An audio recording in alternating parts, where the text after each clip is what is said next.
Welcome back to your favorite student-run sports show. I'm Mark Risio, and this is T360. I'm joined by my co-hosts Brad Balogh and Alan Gaines. Great to be back in Brockport with you guys. How you doing today?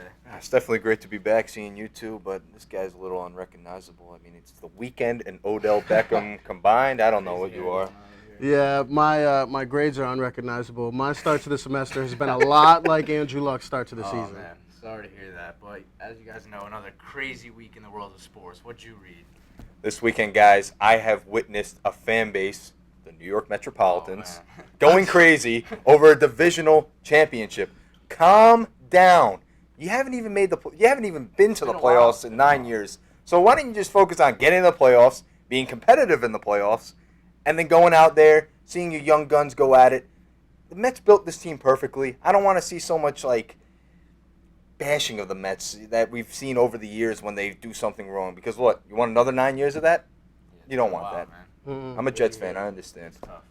I mean, to coincide with the Mets' rapid rise in the second half of the baseball season was the Nationals' downfall. And it was all summed up the other night when Jonathan Papelbon choked out Bryce Harper in the dugout. It summed up their whole season. It summed up the trade that Mike Rizzo made. He needs to get rid of Matt Williams. Papelbon's already suspended for the rest of the season, and he's done. So we're going to move on from this situation to what should be a close divisional race next year.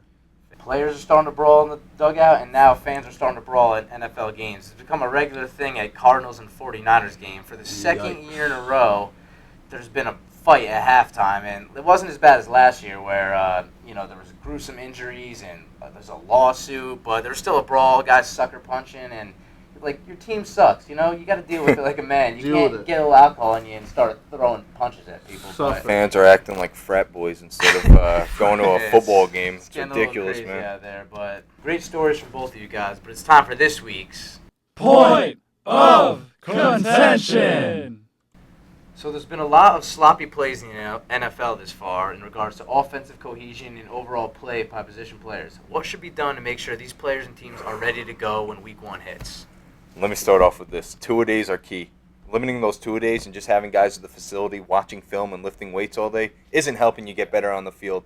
Too many false starts, offsides on the defense, positional lineup issues. It's ridiculous. These guys have to go back to two-a-days, right? Live game situations, because that first practice, walkthrough, right? But second practice, do live situations, scrimmage a little bit, bang heads a little bit, because you know what? The NFL is worried about this player safety issue, but they're not allowing these guys to go practice and go perfect their craft. So what do you do when you don't practice something? You revert to bad habits, and that's what's causing these head injuries and all this other stuff that's affecting the NFL. Fans don't even want to watch the games anymore. A lot of stoppages. What do you think, Alan? I kind of see where Brad's coming from. I think practice makes perfect. I'm a big proponent of that belief. But I feel as if they should look at film. This should be on the teams to look at the film, the penalties that they made, the players to evaluate themselves and say, what do I have to do in order to make sure that I don't cost my team yards, I don't put out a poor product, because this is professional football. It's on the players. They're getting paid that much. You're supposed to be a professional, and it's supposed to be a crisp, clean game. All of them have been pretty sloppy. Offenses have looked sloppy. Defenses are making missed tackles all over the place. I don't know what to do except to look at some film. Yeah, 3 weeks into the season so far, and it feels like there's been more stoppages than ever, because there has been. 773 penalties through 3 weeks. It's the most, crazy. And they're mostly offensive holding and false starts. But there is hope. This past week, there's about 100 fewer, so can we afford that quarter of the season because of less practice in training camp and preseason to have this slow start? Nah, it's ridiculous. I mean, to counter Allen, I think that film does a little bit. But if you're not out there perfecting what you saw, you made a mistake on film, then you're not doing it the right way. And these coaches have to understand that and the NFL is a league, and the NFLPA has to understand that if these guys aren't out there practicing, they're not getting better. Because there's so much you could do watching yourself and then not correcting your footwork. Especially these offensive linemen. It's a tough position, and obviously they're having trouble getting in sync with the game, and it's getting ridiculous at this point. It's a big issue. It's just a missing cog, because the NFL's player union is trying to limit practices so players can make their money and be protected and avoid injury, whereas the NFL would probably like to extend the length of their practices at least in order to put a better product on the field? I think the NFLPA, they understand why the players don't want to be out there, but there's a lot of players who do say, I want to go out there and practice more. I don't think I'm ready for the season. It's not Pee Wee football. These guys are getting paid millions of dollars. That It's is their a big job. problem. When You're you have not there to players lift saying weights they in the wanna facility practice. all day. You're there to perform. Definitely great points by both of you guys, but this week I got to go with Brad as the winner. I think that a lot of players want to go out there and hit. And Bell, Brad. I know we're still playing football, and I feel Got like week a lot one. of people are forgetting that.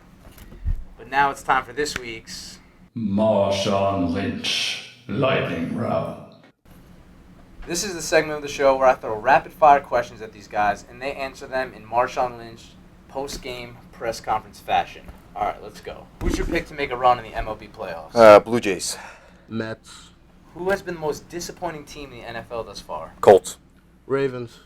Still think Mike Vick has some left filling in for an injured Ben Roethlisberger? No. No. Early Heisman predictions. Leonard Fournette. Leonard Fournette. Best QB in the NFL right now. Tom Brady. Aaron Rodgers. Do Bills fans have a real reason to be excited this year? No. Yes. Rex Ryan. Will Brockport football bounce back from a tough overtime loss and beat Alfred State and Utica? I think they'll beat Alfred State, but they're going to lose to Utica. I think they can win both. All right, that'll do it, fellas. There's no time left on the clock, but we'll definitely be back again. Joined by Brad Barlow right here and Alan Gaines. We'll see you guys next time.